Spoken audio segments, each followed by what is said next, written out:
Alarm Media, coming to you live from South Africa.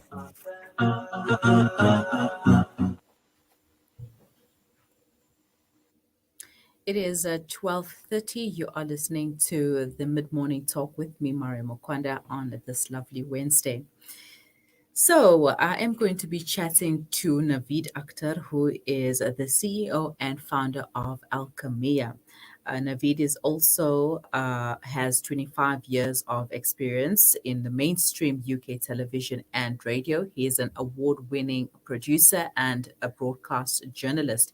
Navid was a senior producer on the 2013 Ramadan season at Channel 4, producing a series of 30 Ramadan reflections and the first ever Muslim hipster call to prayer broadcast on UK television. And he has come up with Alchemiya, which is dubbed as the Muslim Netflix. Assalamu alaikum, Navid, and shukran for joining me. Walaikum salam, Miriam. All right, so first of all, the name Alchemiya. How did it come about, and does it have anything to do with alchemy? Yes, actually, I mean, the original word alchemy is an Arab word, Alchemiya, which actually is about transformation, and it's a chemical transformation.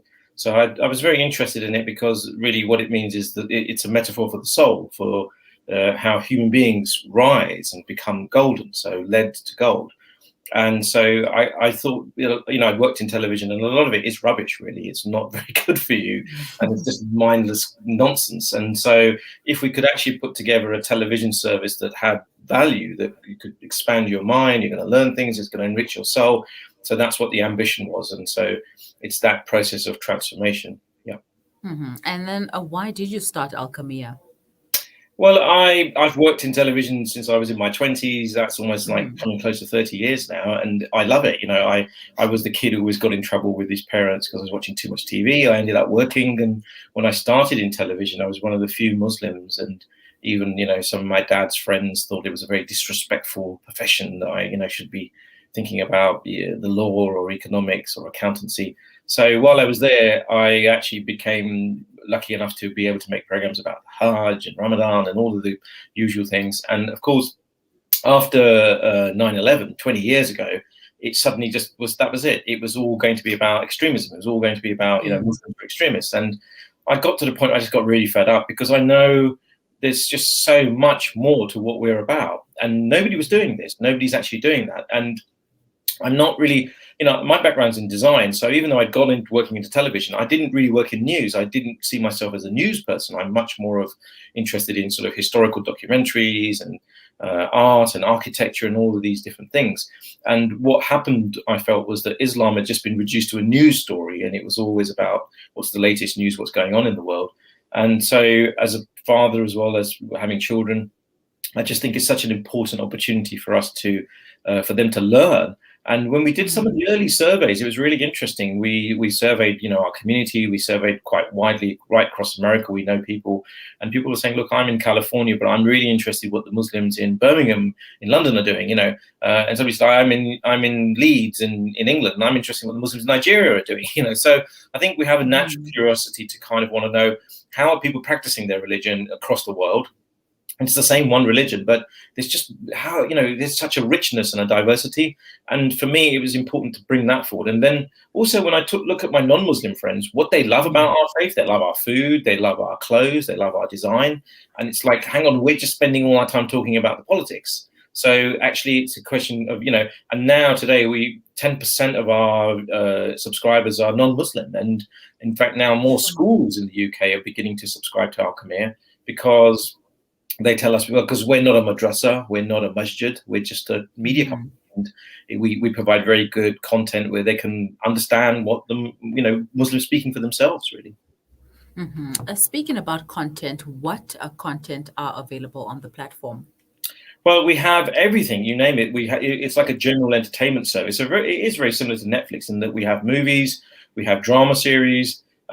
The biggest selection is documentaries, which actually that's my passion. And I think that's where people learn the most, So we've got, being Muslim in Texas right through to Blessed Are the Strangers, which is about a group of hippies who became Muslim in the 60s, looking back, 40 years later on their lives and what inspired them. So we've got all of that kind of stuff. We have a lot of stuff for children. We have kids content. And what I'm doing is bringing that BBC standard and trying to raise the game. So there has been Muslim media around for a very long time. But unfortunately, you know, because these are sort of, a lot of them were just people just trying to do the best they can, I think there's been a need for a more professional product.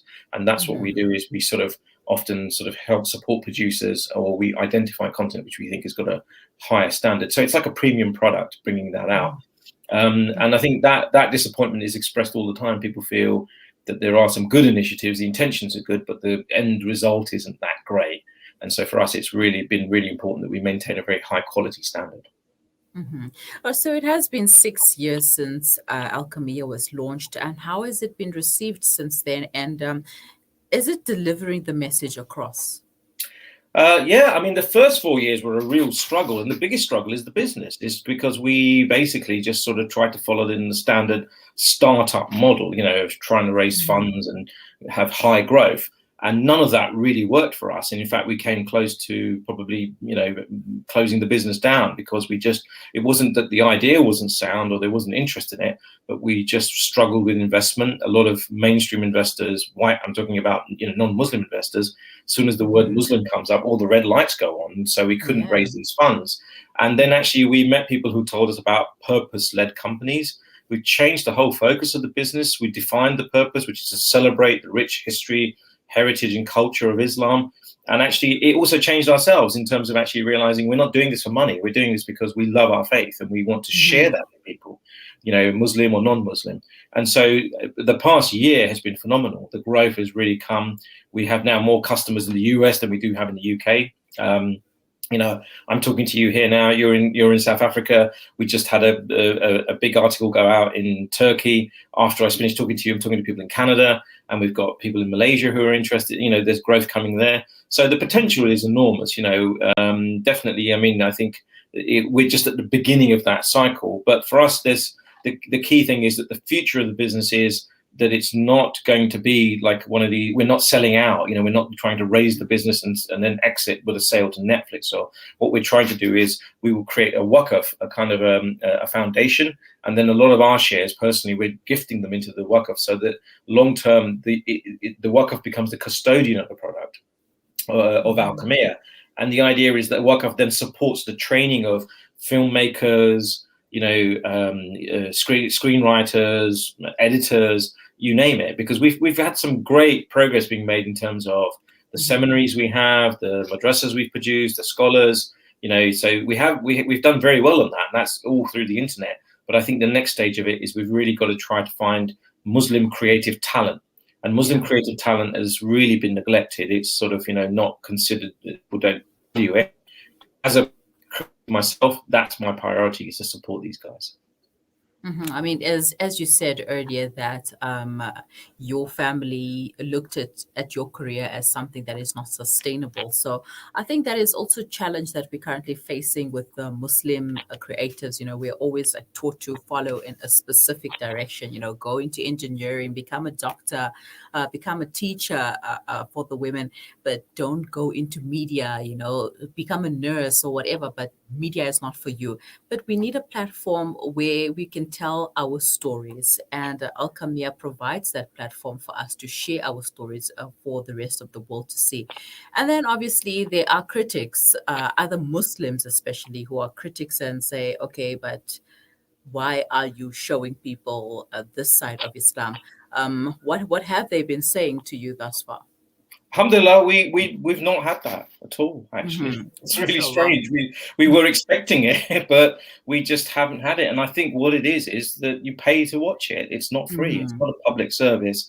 And it's like going to a restaurant. If you don't like the food here, go to the other restaurant. So I know there is a lot of choice. You can, you know, we're not the only people who are doing this. So people have choice. And at the end of the day, you know, we're all grown men. We've studied under scholars ourselves. We're very, very well aware, you know. And somebody said, "Are you endorsed by scholars?" And I'm like, well, that's beneath them, really. Their job is to teach us how to understand the deen. And remember, we actually have recently started to say to people, don't watch TV. You know, go out, do some charity work, read your salah, play with your children, spend time with your elderly parents, try to watch less TV. That's actually what our philosophy is. But if you are, and you need to, and you'd like to, and I sort of relax by watching television in the evenings, and at least you're watching something that is helping you understand who you are. And I think what you mentioned earlier, what I'm very concerned about, and I think this is on the cards, and I think people are just not aware of how serious this is, because we have been absent from this space for so long. If we're not careful in the future, Netflix will be making all of the content about Islam. Yes. And come on, it's like it's like losing control of the halal food supply line. You have no say then in what they're putting out about Islam, and people will be watching it. And that for us is a very, very serious thing. And the only answer to that is we have to get into this space. We have to claim it, And I think for me, the biggest frustration has just always been trying to convince certain business people that, look, we need to do this. And alhamdulillah, now we don't. We've managed to somehow make this work ourselves, and it's self-fulfilling. I mean, we've got very innovative ways in terms of how we finance it, and we're just avoiding all of these usual sort of capitalistic kind of structures of one guy puts in a check. I mean, we've got very wide ownership, and we're letting people own shares in the company from all sorts of different backgrounds. And for us, that's the barakah. The barakah comes in that sense of it's a genuine grassroots movement. And people think we're far, big fancy offices and with we're not. We're just actually a very small operation, but alhamdulillah, the money goes very far with what we're achieving. And for us, really, the essence of it is that we're connecting people. I mean, to me, I don't know a lot about my brothers in South Africa, but I'd love to learn. I'd love to see that. Tell me about, what food do you guys eat? How do you do Ramadan? Where do you hang out? What's your best looking mosque? I'd love to see all of that, and I think vice versa. That's what we're really here for. And that brings me to the next question. How are shows selected for the platform, and how can one go about submitting their shows? Well, we prefer things which are sort of made in the classic documentary format or drama or movie. But at the end of the day, people write into us, info@alchemiya.com. You can do that, or go to the website. There's information there. Production quality is very important to us. But at the same time, I think the biggest thing is relevancy. How relevant is this? We're not really replicating the kind of conventional scholar shows. They do a great service. They're out there. You can watch them on YouTube. A lot of madrasas, etc., they're great instructions. What we are doing is trying to show through creative means, so it doesn't mean, all of our films have a message. All of our content has a message. It has a spiritual message as well. But it's the creativity that you express it through the storyline, or you're expressing it in terms of what you're doing. So, I do hope that we start to see more content from South Africa. We would, we'd love to hear from South African creatives and include their work in the platform. Absolutely. Well, I'm sure now they'll have a bit of an idea of what and who Alchemiya is all about. Because I remember somebody asking me about Alchemiya, and I had to do a quick search. I'm like, Alchemiya, who is Alchemiya? But now I know, and people have a little bit more insight to Alchemiya as well. And how can we watch it? How can we watch the shows? It's available globally, more or less, and you just go to www.alchemiya.com and you can subscribe there. Once you've subscribed, you can download an app from the iOS store. You can download an Android app. We've got, I don't know, in South Africa, if you use Roku, we have that. That's very big in America. There's also Amazon Fire Stick. And then I think later this year, we've got things like, LG, Sharp, all those smart apps are coming. Samsung Smart App is coming, so it'll be easier for people to watch it through their screens. And I think what I'm looking for really is, now I've connected with Salam Media, I'm hoping we can build a partnership, because what I'd love to understand is, is the price right? Because I know, there's differences. We're selling for about $7 in the States. We've been talking to people in Malaysia. It's coming down quite a lot over there. It's going to be like 12 ringgits, So it's that we're slowly going to different territories and saying, okay, what works for you guys? What do you think? What's the best price for you? What kind of shows you want to watch? What do you like? What do you don't like? So the first stage of it for us is, just like any business, we sort of form a group of people who are, it can be like a test panel. and give them some accounts and get them to watch it and then just answer some questions. And then that allows us to kind of adjust the product so that it suits that region. But generally, what we call our customers are global urban Muslim. And we identified this when we first started, that the same mindset is there. The person that's in New York, the Muslim that's in New York, the Muslim that's in the Bay Area in San Francisco, the guy in London, the guy in Cape Town, in Johannesburg, in Kuala Lumpur, in Lahore, everybody's got, Dubai. We're kind of looking for the same stuff. We're looking for the same content. We're facing the same issues, really. How to be Muslim in the 21st century. People are, global urban Muslims are highly educated. They're very smart. They value their heritage. They really care. They want that preserved. They're concerned about the future of Islam from the point of view of how can you bring together modern life, which we have to live in, and still retain an essence of our traditions and of who we are, our identity. But in this globalized world, I think it's incredible. The connections are beginning to form. We're really starting. I've never visited South Africa, but if I came, I'm sure we'd find so much in common. And that starts with our love for the Prophet, with our love of our faith, of just the sense that we have these visible ideas of, like, we go to the masjid, we fast. That connects us. But the next stage of it is that actually we're all sort of very modern people living in the 21st century. Well, we are modern, and we also have cultural practices as well, which makes us a little bit different. But the fact that we are all Muslims and we follow one faith, that makes us one body. Now, what do you have planned for Ramadan 2021?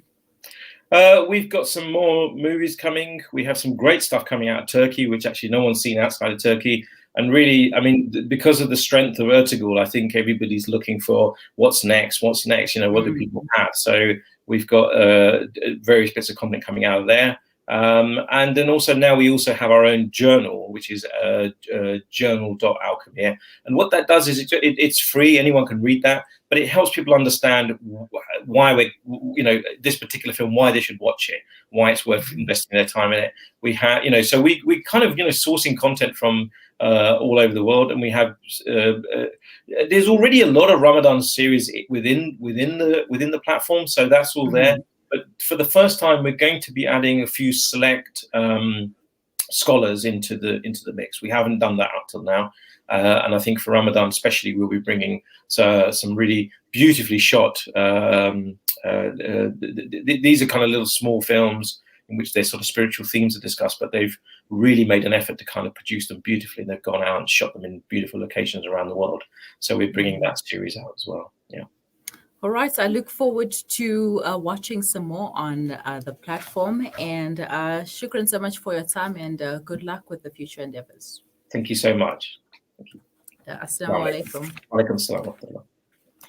That was the CEO and founder of Alchemiya, Navid Akhtar. If you would like to know more, please visit their website, www.alchemiya. That's ALCHEMI. Or is it Y? No. Let me do that again. ALCHEMIYA. Just go to alchemiya.com and you'll find all the information that you need to know. Especially if you are interested in submitting some of your work. Thank you, Masood Ahmed Khan, www.alchemiya.com. It is on the screen right now. And if you have any further questions, you can leave them in the comment section as well, and send them to us on WhatsApp on 061-766-0355. Get in touch with the Alchemiya team. And who knows, your documentary could be showing on the Alchemiya platform, which is the Netflix for Muslims. I mean, just imagine that, your work on such a great platform. And that will give you a chance to tell your story and not wait for somebody else to tell your story from their perspective. So you are listening to the Mid-Morning Talk on Salam Media. Do stay with us. We will be right back.